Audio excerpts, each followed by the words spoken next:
One of the darkest days in Goku's life is one that's pretty much been omitted from his memory banks from many years ago.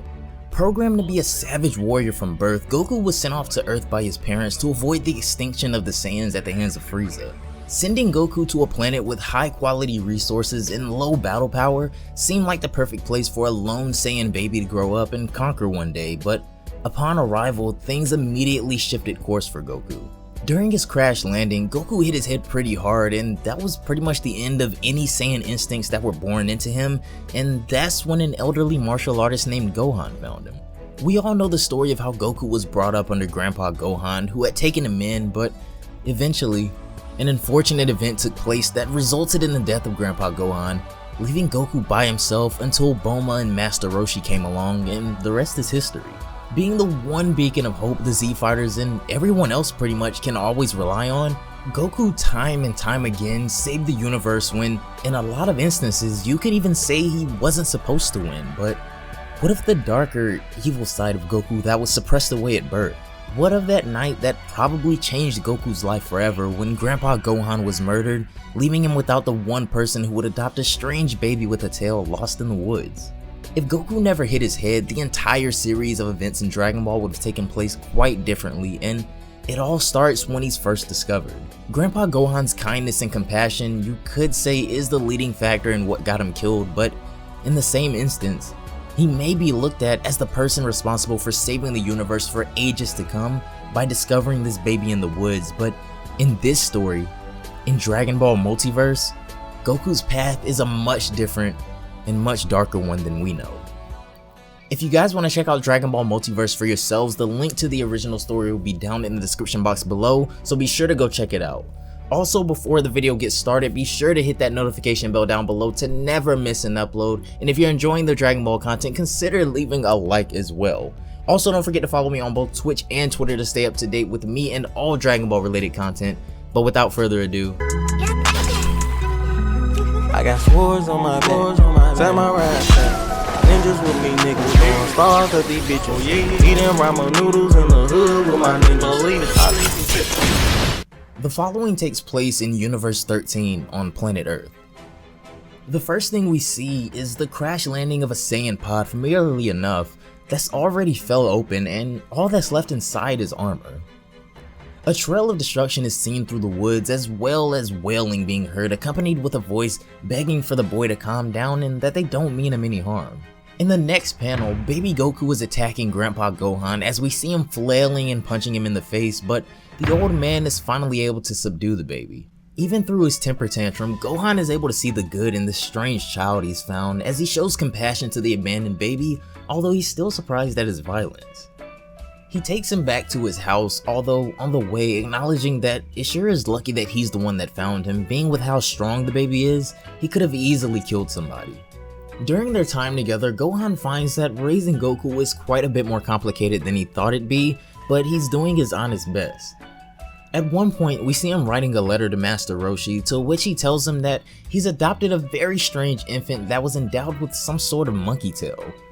He's abnormally violent in nature, but only towards him, strangely enough, not towards animals really.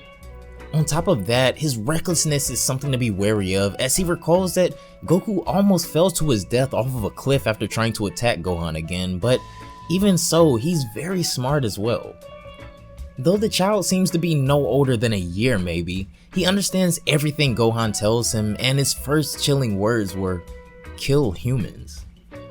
He's violent 24/7 and only calm when he eats, but also when Gohan teaches him self-control through the martial arts, which he's been teaching him strangely enough, possibly hoping to rid him of his violence and recklessness. After a short while, Goku has begun to develop quite a bit of technique and intelligence, to the point where in his next letter, Gohan asks his master if he knows anyone that could give more counsel to the child, but it can't be just any normal person, as their life would surely be in danger around him. Even as Gohan sleeps, Goku still plots on ways to defeat him, as we see him standing over him with his power pole, looking to take his head off. Goku goes in for the attack, but at this point Gohan is more than aware to never have his guard down around this child, so even in his sleep he's actively defending himself. Still looking for ways to improve the quality of life for such a strange child, Gohan visits his friend the Ox King, thinking that maybe if the child had a female companion, it would be easier to get through to him, but the Ox King is having no part of having his daughter around such a dangerous kid. One night, as Gohan and Goku stand outside of their house, Goku is getting anxious, demanding Gohan to fight him right now, but the old man denies, saying that it's too late for that. Goku then demands food as he starts to get stirred up, but Gohan denies this as well. However, this is when things change. Two huge thuds resonate through the forest as Goku freezes, looking into the sky.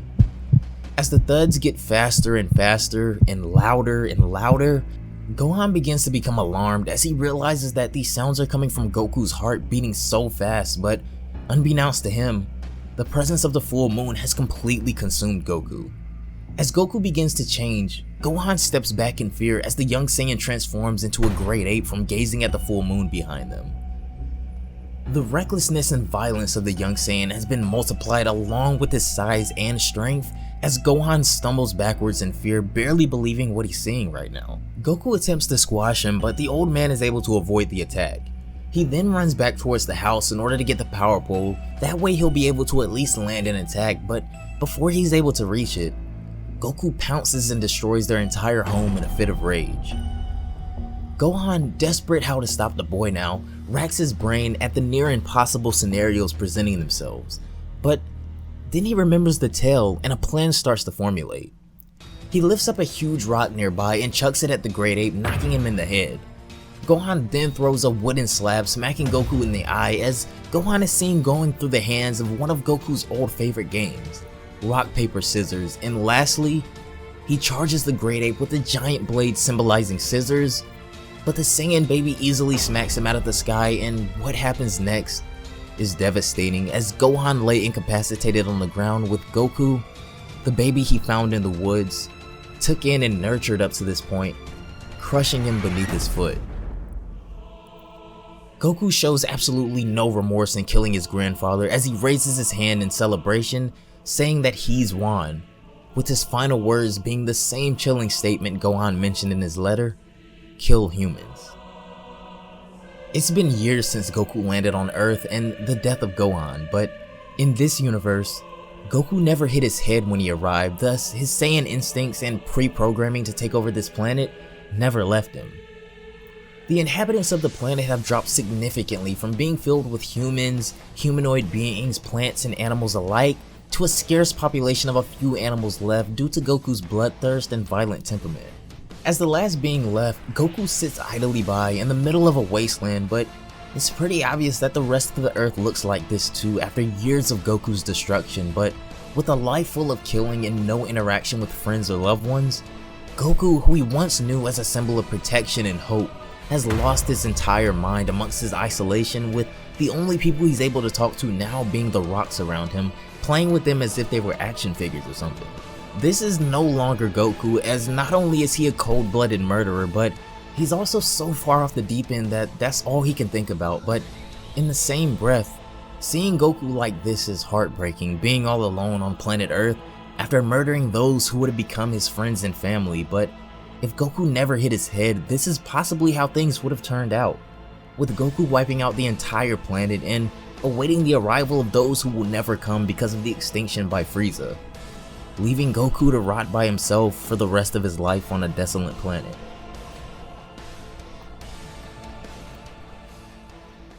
That's gonna do it for this one, guys. Thanks so much for watching until the end. As always, if you made it this far, I really hope you all enjoyed the video. As always, Dragon Ball Multiverse does an insanely good job of making these projects just a little more emotional and not solely based on battle, as we really didn't see too much cliche Dragon Ball of just powering up and punching back and forth, but instead having us see Goku like this makes you really feel for the character and appreciate that he didn't have to develop like this all by himself and killing his own friends and family. That last panel of Goku sitting by himself with his head hung, only being able to think about more destruction and killing, really makes you realize how important interaction is, even in real life, and how Goku just showed absolutely no remorse after killing Gohan was kind of chilling as well, and he literally just walked off into the moonlight as a great ape to continue destroying and killing. But Let me know what you guys thought of the darker side of Goku that we never really got to see, but him just being this for the rest of his life. It is kind of depressing, but definitely a cool different look at Goku in my opinion. Anyways, if you haven't already, be sure to hit that notification bell so you don't miss the best Dragon Ball content dropping, and also if you are enjoying the content, consider leaving a like as well. Also, don't forget to follow me on both Twitch and Twitter to keep up with me and all Dragon Ball related content. But anyways, have a great day, and I will see you all in the next one. Bye guys.